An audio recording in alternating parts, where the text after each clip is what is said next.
Hello, അസ്സലാമലൈക്കും. അപ്പോൾ നമ്മുടെ സ്റ്റേക്കേഷനും പിന്നെ ഊട്ടിയിലെ മറ്റ് കാഴ്ചകളൊക്കെ ഉള്ള ഒരു വ്ളോഗാണ് കേട്ടോ ഇത്. നമ്മൾ ചിന്നക്കുണൂർ എന്ന് പറയുന്ന ഊട്ടിയിൽ നിന്ന് ഏകദേശം 10 കിലോമീറ്റർ മാറിയിട്ടുള്ള ഒരു പ്രദേശത്താണ് കേട്ടോ സ്റ്റേക്കേഷന് വേണ്ടി സെലക്ട് ചെയ്തിട്ടുള്ളത്. അധികം ആരും അങ്ങനെ എക്സ്പ്ലോർ ചെയ്യാത്തൊരു സ്ഥലം കൂടിയാണ് ഇതെന്ന് തോന്നുന്നുണ്ട്. ഊട്ടിയിലെ എല്ലാവരും പോകാത്ത സ്ഥലങ്ങളിലൂടെയൊക്കെ നമ്മൾ പോകാൻ ഉദ്ദേശിക്കുന്നുണ്ട് കേട്ടോ. പിന്നെ ഇങ്ങനെ ഒരു സ്റ്റേക്കേഷൻ്റെ പേര് വരുന്നത് ദ പ്രിസർവ് ബത്ലഹേം എന്നാണ്. ഈ സ്റ്റേക്കേഷനിൽ 4 റൂംസ് വരുന്നുണ്ട്. അതിൽ നമ്മൾ മുകളിലുള്ള ഒരു റൂമാണ് സെലക്ട് ചെയ്ത് വെച്ചിരിക്കുന്നത്. ഇതിൻ്റെ അട്രാക്ഷൻ എന്ന് പറയുന്നത് ഇൻറ്റീരിയർ തന്നെയാണ്. പഴയ ഒരു ബംഗ്ലാവ് മോഡൽ, ഒരു ഹെറിറ്റേജ് മോഡലൊക്കെ എന്ന് പറയില്ലേ, അങ്ങനെ വലിയ വിസ്താരവും കാര്യങ്ങളും ഒക്കെ ഉള്ള നല്ലൊരു ബംഗ്ലാവായിരുന്നത്. പിന്നെ ഏറ്റവും വലിയ അട്രാക്ഷൻ എന്തായിരുന്നു വെച്ചാൽ ഞങ്ങൾ മാത്രമേ അന്ന് ഉണ്ടായിരുന്നുള്ളൂ. സാധാരണ 4 ടീംസ് അവിടെ ഉണ്ടാവുന്നതാണ്. അപ്പോൾ നമുക്ക് മറ്റുള്ളവരായിട്ട് ഒരു മിംഗ്ലിങ്ങും ഒരു ടീം ക്രിയേഷനൊക്കെ പറ്റിയ നല്ലൊരു സ്റ്റേക്കേഷൻ കൂടിയാണിത്. അങ്ങനെ ട്രാവൽ ചെയ്ത് വരുന്നവരായിരിക്കില്ല എല്ലാവരും. അപ്പോൾ നല്ലൊരു മൈൻഡൊക്കെ സെറ്റ് ആവാൻ പറ്റിയ നല്ലൊരു സ്റ്റേക്കേഷൻ കൂടിയായിരുന്നു. പക്ഷേ അന്ന് പിന്നെ ഞങ്ങൾ മാത്രമേ ഉണ്ടായിരുന്നുള്ളൂ. അപ്പോൾ പിന്നെ നമ്മൾ മുകളിലുള്ള റൂം സെലക്ട് ചെയ്തിട്ട് അവിടെ നിൽക്കുക ചെയ്തത്. മുകളിൽ നിന്ന് നമുക്ക് നല്ല ഒരു വാളും അവിടെ നല്ല നല്ല പെയിൻറ്റിങ്സും ഫോട്ടോസൊക്കെ ആയിട്ടുള്ള ഫ്രെയിംസും കാര്യങ്ങളൊക്കെ ഉണ്ട്. നല്ല ഇൻറ്റീരിയർ അടിപൊളിയാണ് കേട്ടോ. വീട്ടിൽ കാണാൻ തന്നെ അത്യാവശ്യം നല്ല സ്ഥലങ്ങളുണ്ട്. പിന്നെ റൂംസ് ആണെങ്കിലും നല്ല വലിപ്പം, വീതി വിസ്താരമുള്ള റൂമുകളും ബാത്റൂംസൊക്കെ തന്നെയാണ്.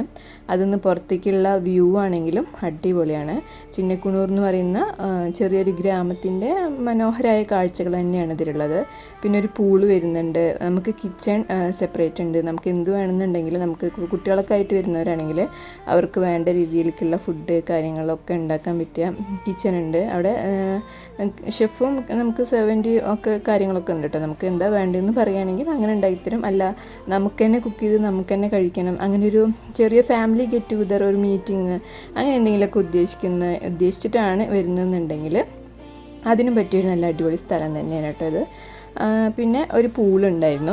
നമ്മൾ പിന്നെ പൂളിലൊന്നും അങ്ങനെ കളിക്കാൻ നിന്നില്ല. കാരണം നമുക്ക് രാത്രി ഒന്ന് പുറത്തിറങ്ങാം, ഊട്ടിയിലെ വൈബൊക്കെ എന്താണെന്നൊന്നും അറിയണ്ടേ. അങ്ങനെ പുറത്തിറങ്ങാമെന്ന് വെച്ചിട്ട് ഞാനും ഇക്കയും ജുനുക്കുട്ടിനും കൂടി പുറത്തിറങ്ങിയിരുന്നു. പിന്നെ നമ്മൾ പുറത്ത് പോയിട്ട് ഫുഡും കാര്യങ്ങളൊക്കെ കഴിക്കുകയാണ് ചെയ്തത്. അന്ന് സ്റ്റേക്കേഷനിൽ നിന്നുള്ള ഫുഡ് നമ്മൾ ഒഴിവാക്കിയിരുന്നു കേട്ടോ.